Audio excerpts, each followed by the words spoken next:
Bismillahirrahmanirrahim. Assalamualaikum warahmatullahi wabarakatuh. Rabbi shrahli sadri wa yassirli amri wahlul 'uqdatam min lisani yafqahu qawli.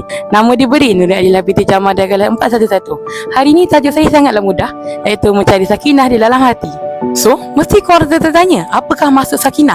Sakinah ni merupakan rasa tenang walaupun dilanda ujian seperti stres, masalah kehidupan dan juga lain-lain. So, mesti korang selalu terfikir, apakah masalah yang kita selalu hadapi as a student MRSM tu cover apa-apa.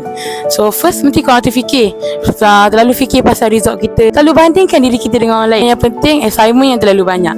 So, macam mana cara-cara kita nak mencari sakinah? Saya ada 4 cara untuk korang mencari sakinah.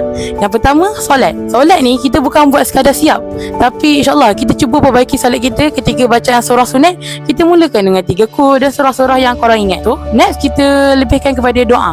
So, lepas solat korang doa lah, walaupun sesimpel mana pun. Sebagai contoh yang ayat simple saya boleh bagi, iaitu, Ya Allah, tenangkanlah hati aku. Dengan doa ni pun, dengan sifat Allah yang maha pemurah lagi maha pengasihan ni, Dia yang berkuasa akan memberikan segala yang korang nak. So, yang ketiga, kita slowly start baca Al-Quran. So, macam yang saya boleh suggestkan, korang slowly baca surah-surah yang biasa kita baca.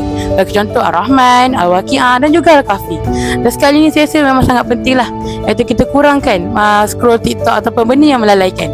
So, insyaAllah dengan usaha kita untuk mengurangkan lalai ni, kita dapat memupuk rasa sakinah dalam diri kita. So, real talk yang korang kena ingat kat sini, walaupun stres mana pun kita dekat sini, insyaAllah kita kembalilah ke tempat Allah. InsyaAllah Allah memberi ketenangan kepada kita. So, kesimpulan dia, bila hati korang dekat dengan Allah, maka Allah pemudahkan hidup korang. Wabillahi taufiq wa hidayah. Assalamualaikum warahmatullahi wabarakatuh.